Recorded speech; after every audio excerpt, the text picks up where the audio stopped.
एक गांव में जगदीश नाम का एक भोला किसान था जो अपनी बेवकूफ़ी से हर बार अपनी फसल बर्बाद कर देता था। बारिश के मौसम में धान की जगह तरबूज की खेती करता। अरे सुनते हो, क्या तुम्हें कभी अक्ल आएगी या नहीं? अरे अब का हो गया भाई, काहे चिल्ला रही हो?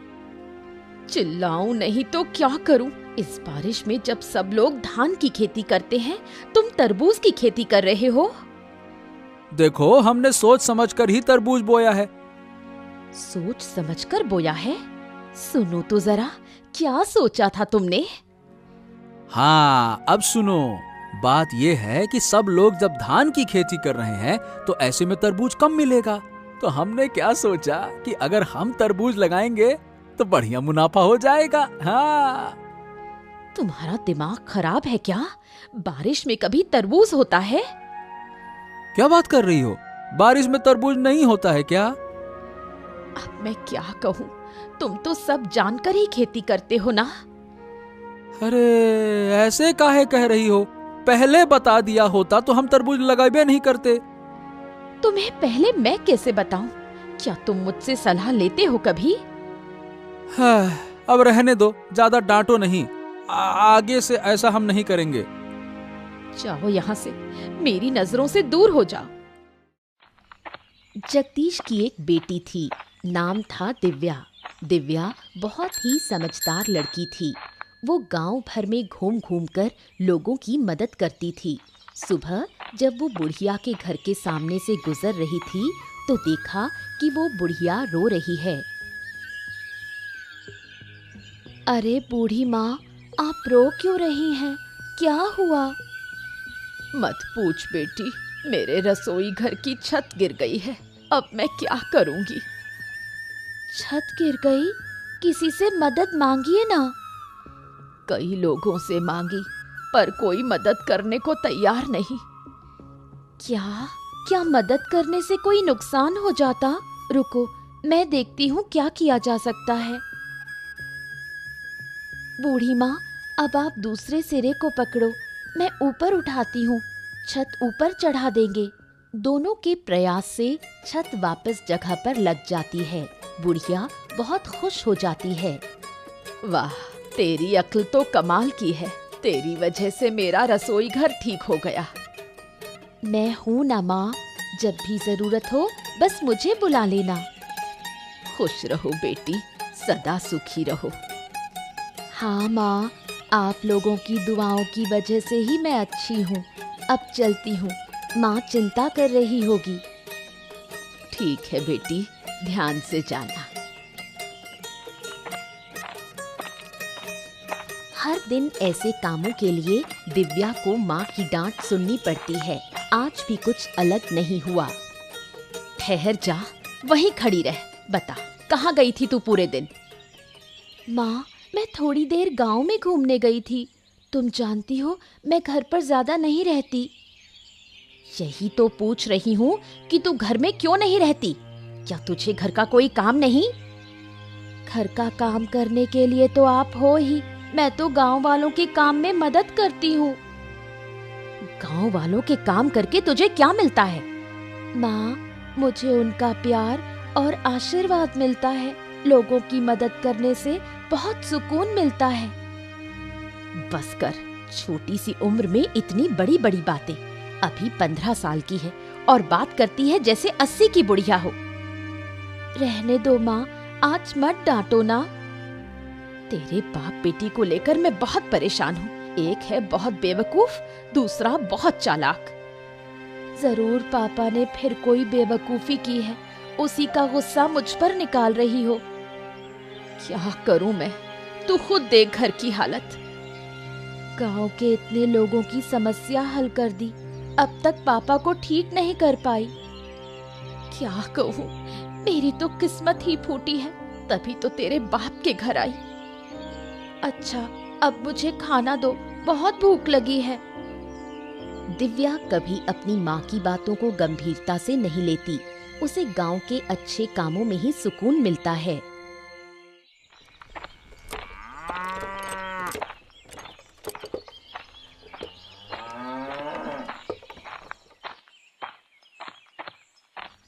सुबह चंद्रकांत बाबू ने बुढ़िया को बुलाया, लेकिन वो नहीं आ पाई। इस बात को लेकर वो चिंतित थे।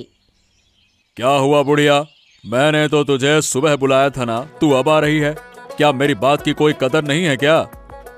ऐसी कोई बात नहीं बाबूजी, दरअसल मैं थोड़ी परेशानी में पड़ गई थी। परेशानी में? क्या हुआ था? मेरी रसोई की छत गिर गई थी, उसे ठीक करने में लगी रही। अच्छा, तो अब छत ठीक हो गई? हाँ हो गई। मैंने बहुतों से मदद मांगी, लेकिन किसी ने नहीं की। तो फिर तूने अकेले ठीक की? नहीं बाबूजी, मैं अकेले नहीं कर पाई, जगदीश की बेटी ने मदद की। वही छोटी सी लड़की जो दिन भर गांव में घूमती रहती है? हाँ बाबूजी, वो छोटी जरूर है, लेकिन बहुत समझदार है। गांव के लोगों की बहुत मदद करती है। ऐसा है क्या? बिल्कुल, उसके जैसा कोई और बच्चा इस गांव में नहीं। अच्छा लगा सुनकर। कभी उसकी समझदारी की भी परीक्षा लूंगा मैं। जरूर देखिए, बच्ची बहुत तेज है। जहाँ भी जाती है समाधान लेकर ही लौटती है। बुढ़िया की बात सुनकर चंद्रकांत बाबू को ईर्ष्या होती है। उसे अपनी बेटी देवांशी दिव्या के सामने बहुत छोटी लगने लगती है।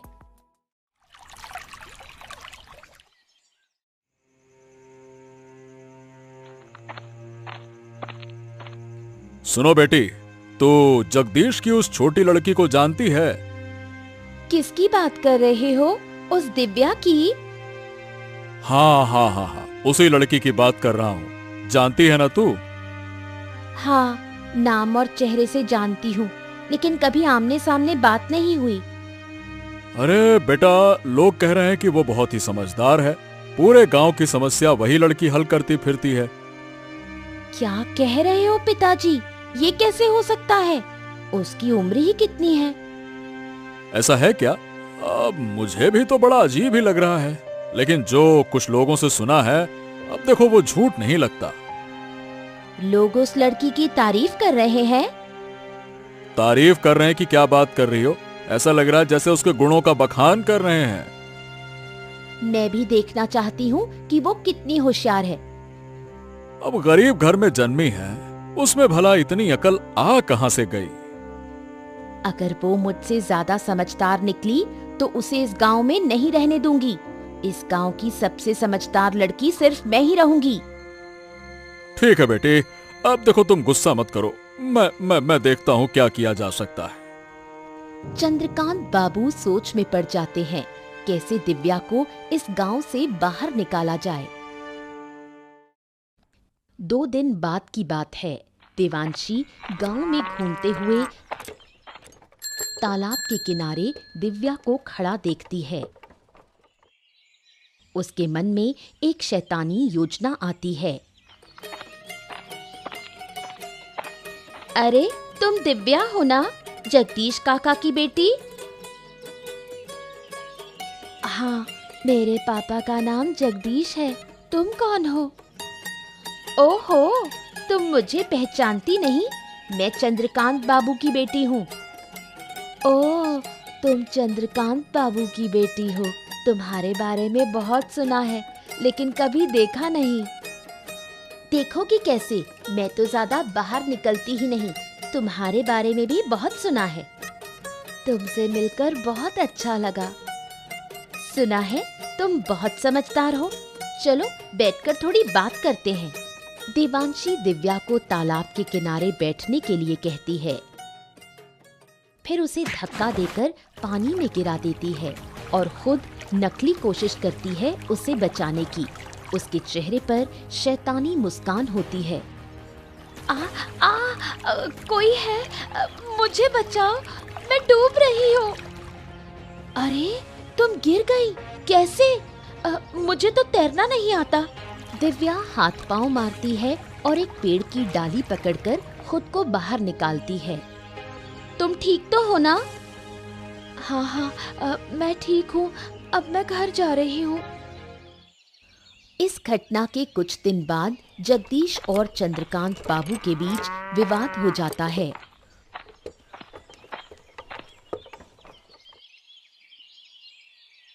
क्या हाल है जगदीश? कैसे जा रहे हैं तुम्हारे दिन? अरे आपके आशीर्वाद से सब ठीक चल रहा है बाबू। पर आप अचानक से हमारे घर में क्या हो गया? देखो, मुझे जमीन की जरूरत है, उसी सिलसिले में बात करने आया हूं। जमीन के मामले में हम आपकी मदद भला कैसे कर सकते हैं? देखो, ऐसा है, जो जमीन मुझे चाहिए वो तुम्हारी है। तुम्हारी जमीन के बगल में मेरी जमीन है। लेकिन बाबू, मैं आपको अपनी जमीन क्यों दूं? अरे भाई, उसके बदले में पैसे दूंगा, इसलिए और काहे के लिए? मुझे तुम्हारी जमीन की सख्त जरूरत है। लेकिन मेरे पापा आपको जमीन क्यों देंगे? वो जमीन बेचने वाली नहीं है। अरे तू बीच में काहे बोल रही है? तुझे क्या समझ है इन बातों की? ये बड़े लोगों की बात है, तू चुप रह। जगदीश, तेरी बेटी मेरा अपमान कर रही है। हैं? अपमान? ना ना ना ना बाबू, वो तो बच्ची है, उसकी बातों का बुरा मत मानिए। मैं भले ही छोटी हूँ, लेकिन जो कह रही हूँ वही सही है। मेरे पापा आपको कोई जमीन नहीं देंगे। मैं तेरे घर खुद आया और तेरी बेटी ने मुझे अपमानित किया। इसका अंजाम तुझे भुगतना होगा। अरे बाबू, जगदीश बाबू, आप नाराज मत होइए। देखिए देखिए देखिए, मेरी बात तो सुनिए, सुनिए तो। इतना अपमान सहकर मैं यहाँ खड़ा रहूं? तुम्हारी बात सुनो, मैं तुम लोगों को सबक सिखा कर रहूंगा। हाँ? चंद्रकांत बाबू के मन में दिव्या के खिलाफ बदला लेने की भावना जाग उठती है। तेरी वजह से चंद्रकांत बाबू को अपमान सहना पड़ा। मेरी बेटी ने ऐसा क्या गलत कहा? उसने तो सही बात ही कही। सही बात? अरे अकल के अंधों, अगर मैं जमीन दे देता तो कुछ पैसे मिल जाते, घर अच्छे से चलता। अब क्या जमीन का क्या करेंगे? चाटेंगे? माँ, पापा को जरा समझाओ ना। तुझे लगता है मैं समझा नहीं रही? उनकी समझ में कुछ आता है? चुप रहो तुम दोनों। तुम दोनों माँ बेटी मिलकर हमारा घर बर्बाद ही करके रहोगे लगता है। क्या कहा?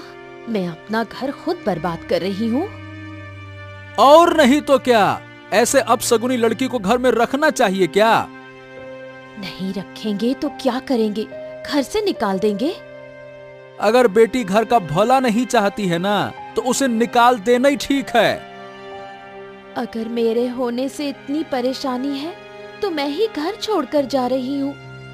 अरे हाँ हाँ, जा जा जा। वैसे भी तुझसे कोई काम वाम तो होता नहीं है, बस मुंह चलाती है पटर पटर पटर। अरे जा जा, चली जाएगी तो अच्छा ही रहेगा, जा। जगदीश की बातों से दुखी होकर दिव्या गांव छोड़ने का फैसला करती है। बेटी के जाने का दृश्य आरती सहन नहीं कर पाती। वो चुपचाप आंसू बहाती है। माँ, रो मत, मुझे बिल्कुल अच्छा नहीं लग रहा। तू हमें छोड़कर चली जाएगी और मैं रोऊंगी नहीं। क्या मुझे दर्द नहीं होता? अगर आपको सच में दर्द होता तो आप पापा को पहले ही सुधारती। तू जानती है, तेरे पापा समझदार नहीं है, वो थोड़े भोले हैं। पापा भी जानते हैं कि वो भोले हैं, फिर भी मुझे क्यों डांटा? वो समझ नहीं पाए, तू बुरा मत मान। माँ, मैंने फैसला कर लिया है, मैं इस गांव में अब नहीं रहूंगी। हमें छोड़कर तू कहाँ जाएगी? कैसे रहेगी? क्या हमें तेरी चिंता नहीं होगी? चिंता का कोई फायदा नहीं माँ, मैं अपना रास्ता खुद बना लूंगी, मैं ठीक रहूंगी। मत जा बेटी, मत जा, मुझे छोड़कर मत जा, मैं तेरी माँ हूँ। एक दिन लौट कर आऊंगी माँ, और तेरे सारे दुख दूर कर दूंगी। तू आएगी तो मेरा दुख और बढ़ेगा, ये तू समझ नहीं पा रही। माँ, मैं जानती हूँ संतान को खोने का दर्द क्या होता है, लेकिन मुझे जाना ही होगा, मुझे मत रोको। सुन बेटी, मत जा, लौटा। कई साल बीत जाते हैं। चंद्रकांत बाबू जगदीश को बेवकूफ बनाकर उसकी सारी जमीन धीरे धीरे हड़प लेते हैं। देखो जगदीश, अब तुम्हारे पास कोई जमीन बाकी नहीं बची है। तुम सारी जमीन हमें बेच चुके हो। अब क्या कहें बाबू, बेचते बेचते पूरी जमीन बिक गई, पता ही नहीं चला। अब हमारी जमीनें खत्म हो गई, क्या करें। अरे सुनो तो इसे, ऐसे कह रहा है जैसे पूरे गांव की जमीन ही दे दी हो इसने। अब जब सब कुछ बेच ही दिया है तो आप फिर मेरे पास क्यों आए हैं? क्या सब कुछ? अरे भाई, क्या तुम सब कुछ का मतलब समझते हो? अरे बुड़बक, उस सब कुछ में तुम्हारा एक घर भी शामिल है। हैं? ये क्या कह रहे हैं बाबू? मैंने ये घर भी आपको बेच दिया क्या? मुझे तो ऐसा कुछ याद नहीं आ रहा। याद नहीं आ रहा? अरे जरा ध्यान से सोचो, आखिरी बार जब पैसे लिए थे ना, तब कुछ ज्यादा ही लिए थे। याद करो, याद आया ना? याद आया ना? हाँ, पैसे तो ज्यादा लिए थे, लेकिन जमीन भी तो आपको ज्यादा ही दी थी ना बाबू। हाँ, तो उसी जमीन में एक घर भी शामिल था, समझे? क्या बात कर रहे हैं? तो अभी घर हमको छोड़ना पड़ेगा? बिल्कुल, मैं अपनी जमीन पर तुम्हें क्यों रहने दूं? बिल्कुल नहीं रहने दे सकता। चलो। हैं? लेकिन हम ही घर छोड़ देंगे तो जाएंगे कहाँ बाबू? अरे कहाँ जाएंगे हम क्या बताएं? अरे जाओ जहां जाना है, फालतू की बात ना करो मुझसे। लेकिन यह घर छोड़ना पड़ेगा तुम्हें, समझ गए? ठीक है बाबू, हमको कुछ दिन का समय दे दीजिए, फिर हम घर खाली कर देंगे। हाँ ठीक है, जल्दी खाली कर देना। जगदीश अब भी कुछ नहीं समझ पाया। चंद्रकांत बाबू उसे देखकर मन ही मन बहुत खुश होता है और उसे कुछ दिन का समय देता है।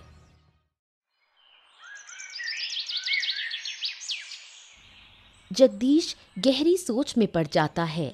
उनका अंतिम सहारा भी अब खत्म हो चुका है। मैंने तुम्हें बार बार कहा था उस चंद्रकांत बाबू के साथ मत घूमो, लेकिन तुमने मेरी एक भी बात नहीं मानी। अरे हमको क्या पता था? अरे गिन्नी, अगर पता होता तो मैं उसके साथ उठता बैठता क्या? तुमने नहीं समझा, ये ठीक है, लेकिन जब जब मैंने समझाने की कोशिश की, तुमने मुझे ही चुप करा दिया। अरे हमको कभी अंदाजा ही नहीं था कि हमारे साथ ऐसा हो जाएगा। तुम्हारी वजह से मैंने अपनी बेटी को खो दिया। वो तो शुरू से ही विरोध कर रही थी। हाँ, अब जाकर समझ में आ रहा है कि मेरी बिटिया सही कहती थी। मैंने नाहक उसे गलत समझा इतने साल। क्या करूं, मेरी अकल ही मारी गई थी। तुमने उसे घर से निकाल दिया, अब उसका पाप तुम्हें भुगतना पड़ रहा है। मैं और सजा भुगतने को तैयार हूँ। मेरी बेटी न जाने कहाँ होगी, किस हालत में होगी। मुझे माफ कर दो मेरी बेटी। अब रोकर क्या फायदा? सोचो, अब आगे कहाँ जाएंगे? अरे अब तो कुछ सोचने की शक्ति ही नहीं रही। कहाँ जाएंगे, क्या करेंगे? तुम्हारे दिमाग में कभी कुछ चलता ही कब था? सारा झंझट मुझे ही सहना पड़ा है। अब मैं क्या करूं? चिंता मत करो गिन्नी, हम कुछ उपाय सोचते हैं। जगदीश और आरती का जीवन अब अनिश्चितता के अंधकार में डूब गया। दिव्या गांव लौटकर गांव के विकास के लिए प्रयास शुरू करती है। उसकी मुलाकात आनंद नाम के एक शिक्षित युवक से होती है। सुना है आप 2 दिन पहले गांव लौटी हैं और गांव के भले के लिए काम करना चाहती हैं। हाँ, आपने ठीक सुना। क्या आपको कोई आपत्ति है? अरे नहीं, कैसी बातें कर रही हैं। मैं तो खुद किसी ऐसे व्यक्ति की तलाश में था। फिर तो और भी अच्छा। दरअसल मैं भी काफी समय से गांव के विकास के लिए कुछ करना चाहता था। अब आपको पाकर अच्छा लग रहा है। अब मेरे पास एक साथी है। आपके साथ मिलकर मैं और भी अच्छा काम कर पाऊंगी। हाँ, जी हाँ, मैं भी तो यही कहना चाहता था। आप तो काफी समझदार हैं। तो आपने गांव के लिए क्या योजना बनाई है? वैसे मैंने अभी तक कुछ तय नहीं किया है, पर सोच रहा था कि अनपढ़ किसानों को कृषि के बारे में जागरूक किया जाए। हाँ, ये तो बहुत अच्छा विचार है। मैं भी कुछ ऐसा ही सोच रही थी। क्यों ना गांव के शिक्षित लोगों को साथ लेकर एक संस्था बनाई जाए। अरे ये तो और भी अच्छा होगा। इससे हम किसानों को और अच्छे से समझा पाएंगे। और हमारी संस्था भी आगे बढ़ेगी। तो फिर मैं गांव के शिक्षित लोगों को इकट्ठा करता हूं फिर। हाँ हाँ, जरूर कीजिए। उसके बाद मुझसे संपर्क कीजिए। मैं संस्था की शुरुआत करती हूँ। कई साल बाद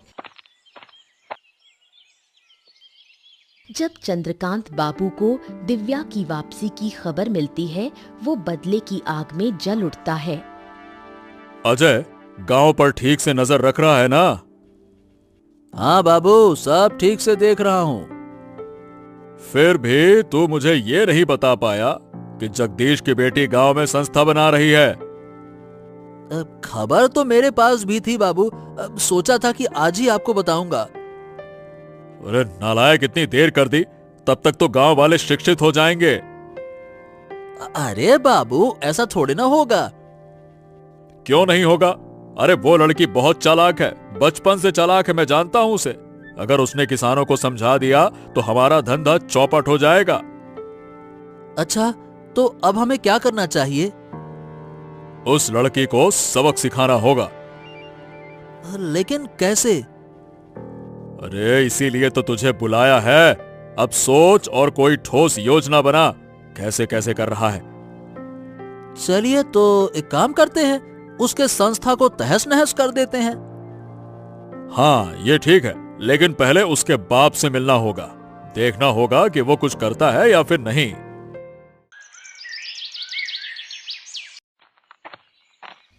जब चंद्रकांत बाबू जगदीश के घर पहुंचे तो जगदीश थोड़ा डर गया। उसने सोचा चंद्रकांत बाबू शायद उसे घर से निकालने आए हैं। प्रणाम प्रणाम बाबू। आइए आइए आइए, अंदर आइए, बैठिए बैठिए बैठिए।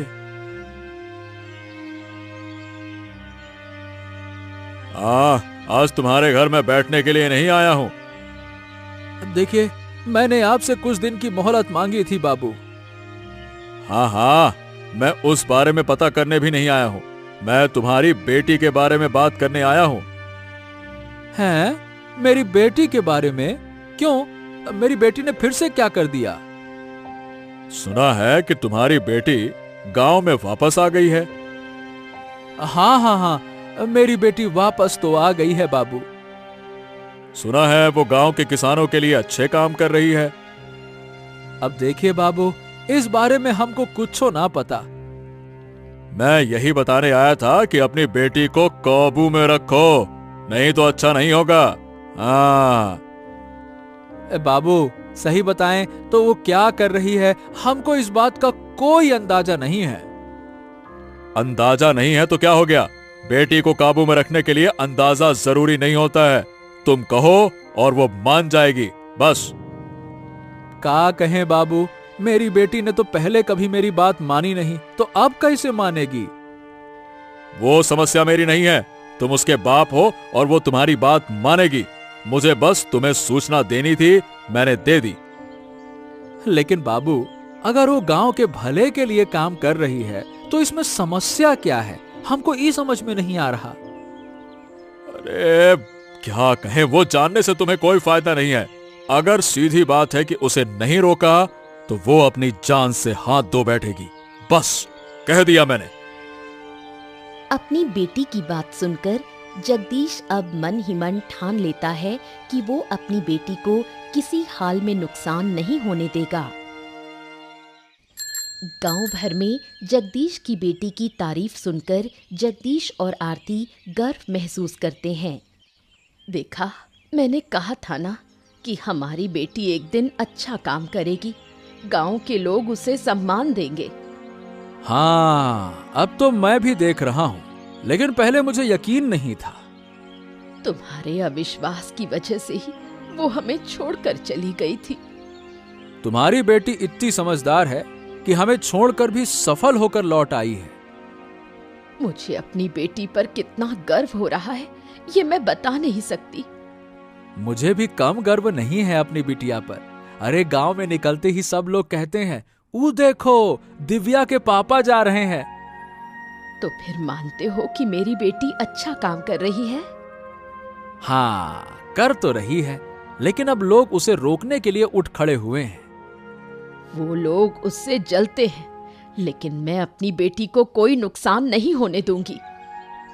अब मैंने भी मन बना लिया है भाग्यवान, जो हमारी बेटी को नुकसान पहुंचाएगा उसको हम छोड़ेंगे नहीं।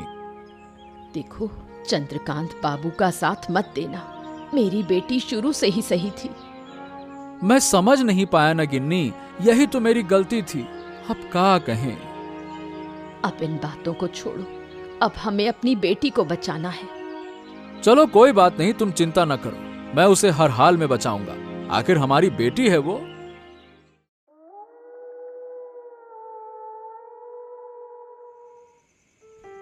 दूसरी ओर चंद्रकांत बाबू और अजय ने चालें चलनी शुरू की। सुन अजय, इस बार योजना मजबूत होनी चाहिए।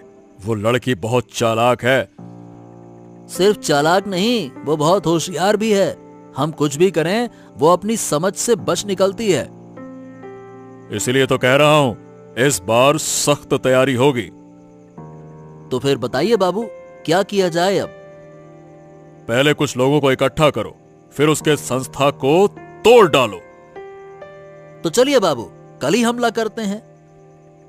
हाँ, कल ही करना होगा, अब और देर नहीं की जा सकती।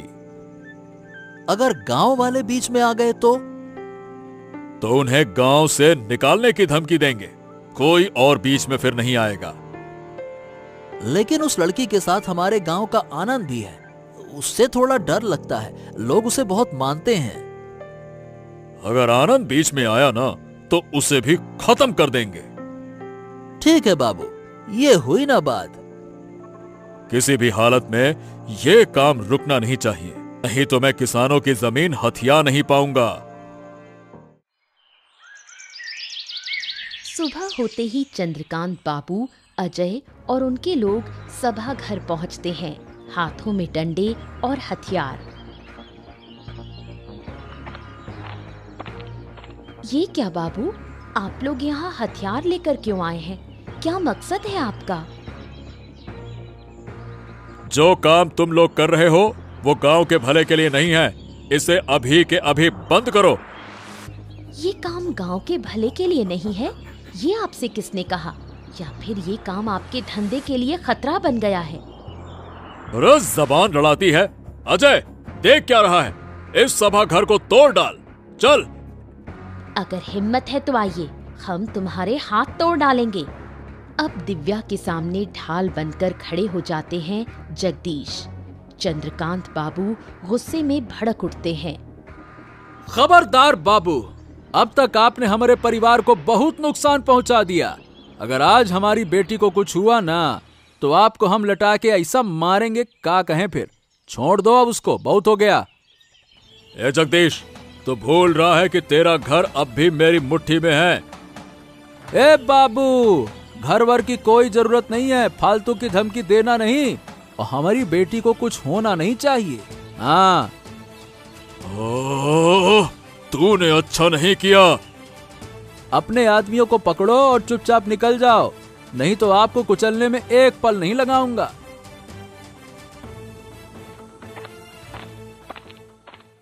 ए बेटा, हमका माफ कर दे, हमने तुम्हें अपनी बेटी नहीं समझा। अरे बाबा, आप ऐसा क्यों कह रहे हो? आप तो मेरे पिता हो। लेकिन फिर भी।